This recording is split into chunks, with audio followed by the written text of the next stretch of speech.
from Baghdadi Imo Television. First, the headlines. Senate confirms Cardozo as chairman of CBN's Monetary Policy Committee. FIRS didn't give 30 billion naira to any state. Akpabio playing politics. NLC ends strikes, reaches agreement with government. Details emerge. Benue Governor Aliya, Deputy Storm Bush to challenge Fulani herdsmen. Yoruba Nation, Sunday Igbo finally back in Nigeria. On sports, Nwabali should seize the moment. Finidi George. I am Morire Nabila Lawal. The news in detail. The Nigerian Senate has confirmed the appointment of Olayemi Cardozo as the chairman of the Monetary Policy Committee (MPC) of the Central Bank of Nigeria (CBN).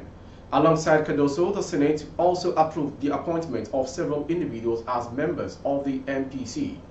Mohammed Sani Abdullahi, CBN Deputy Governor; Bala M. Bello, CBN Deputy Governor; MM Usoro, CBN Deputy Governor; Philip Ikeazo, CBN Deputy Governor; Lemido Yuguda, DG Securities and Exchange Commission; Jafia Lydia Shehu, Permanent Secretary, Ministry of Finance; Murtala Sabo Sagagi, CBN Director; Aloysius Uche Odu, Aku Palen Odu Kemelu; Mustafa Akinomi Bamidele AG Amo. The confirmations follow President Bola Tinubu's nomination of Cardozo as chairman and the other individuals as members of the MPC. In his letter to the Senate, President Tinubu cited Section 12 of the Central Bank of Nigeria CBN Act 2007 as the basis for the nominations. Moving on to the next story. Oyo State Governor Seyi Makinde on Thursday refuted the claim by the President of the Senate, Godswill Akpabio, that the Federal Inland Revenue Services (FIRS) disbursed 30 billion naira to each state of the Federation for food security, describing the statement as mere propaganda. Makinde, who spoke in Ishayin area of Oyo State during the commissioning of the renovated Ishayin Central Mosque, wondered why the President of the Senate would rely on unconfirmed reports. The governor, who is the vice chairman of the Nigeria Governors Forum, said he could speak for himself and other governors in the country that no such money was disbursed to any state. Makinde said the FIRS cannot give any money to any state and that all revenues go directly into the Federation account, where allocations are given to all tiers of government.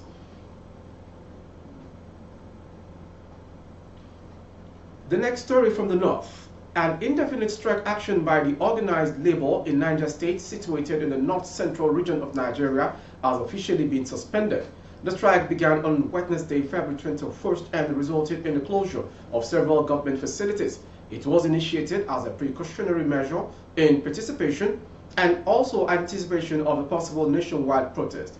However, after a crucial meeting between the state governor, Mohammed Umaru Bago, and the labor unions, the news broke out on Wednesday, February 21st evening that the strike had been called off.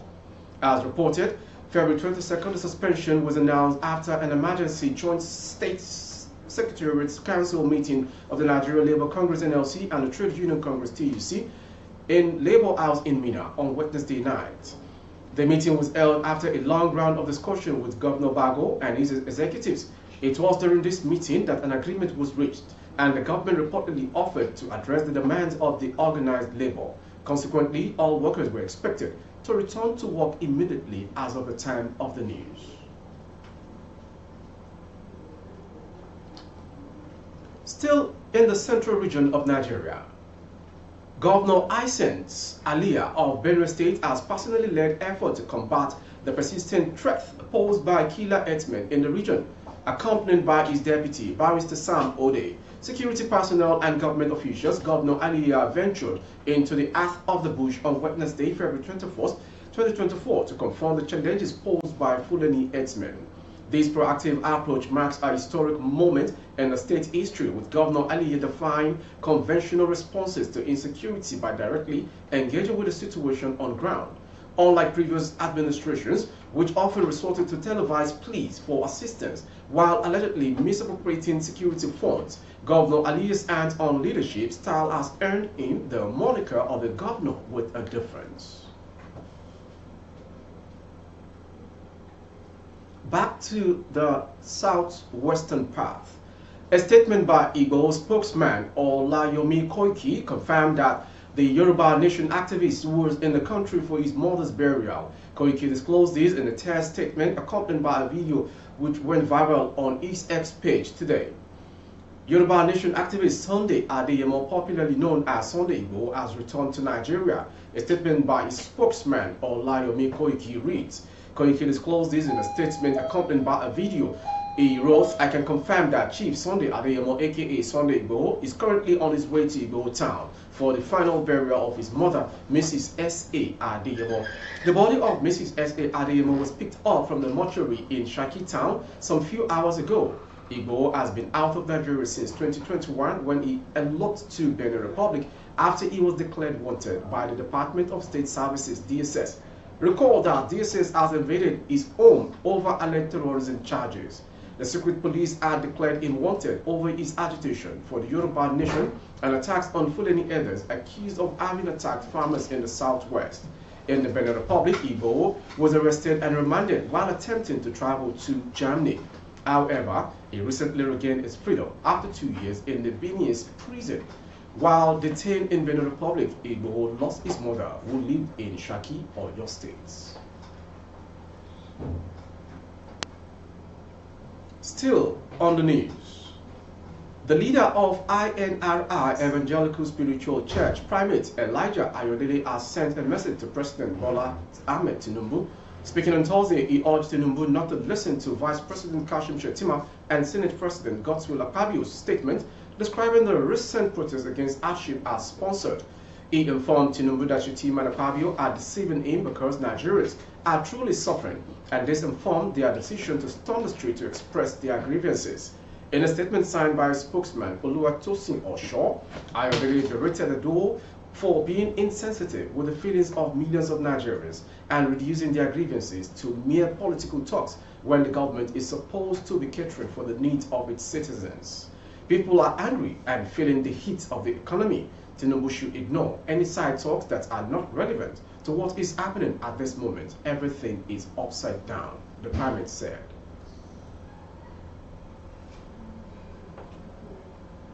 Moving on to the next story.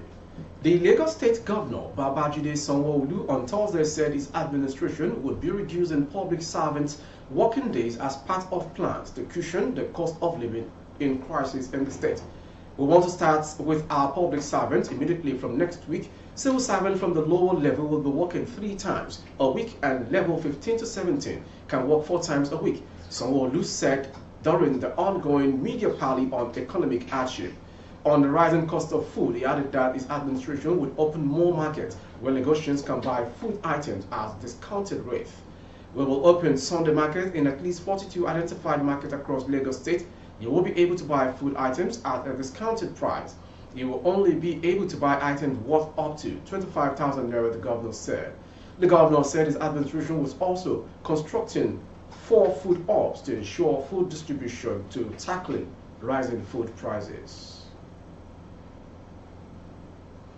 In case you're just joining, you are watching the world news from BGI television. Next to come. Deputy Governor of Edo State, Philip Shuaibu, clinches victory in the parallel primaries of the People's Democratic Party (PDP) in Edo State, securing over 301 votes to emerge as the winner among other contenders.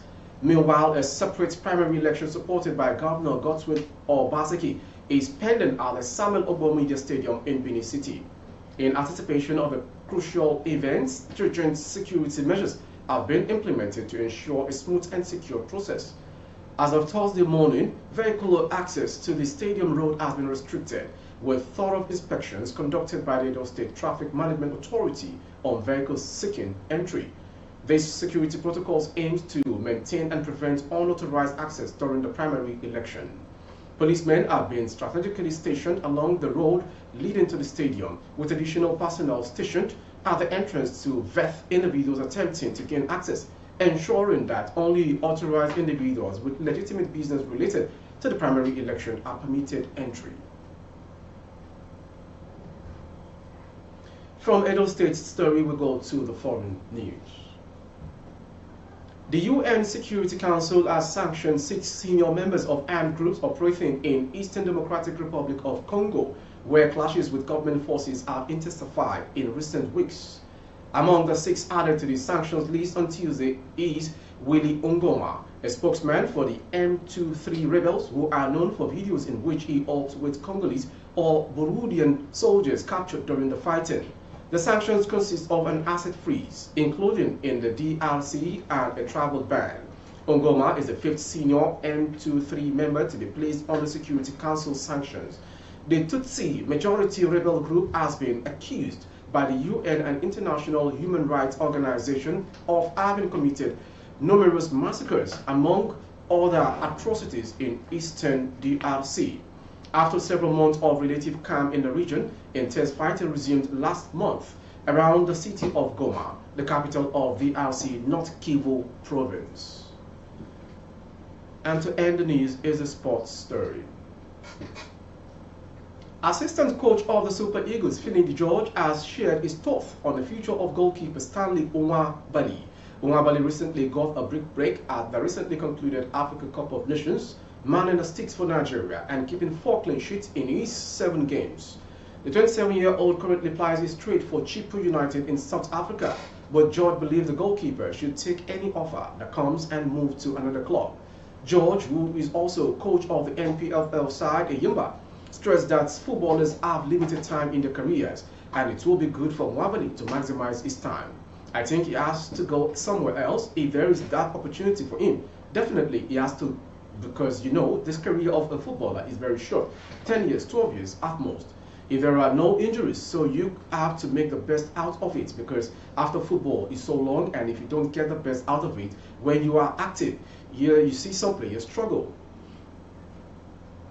With a sports story coming from Finidi George like an advice to Nwabali, we've come to the end of today's world news. Before we go, some headlines. Senate confirmed Cardozo as chairman of CBN's Monetary Policy Committee. FIRS didn't give 30 billion naira to any state. Akpabio playing politics, spreading propaganda. Makinde. NLC ends strikes, reaches agreements with government. Details emerge from Niger State.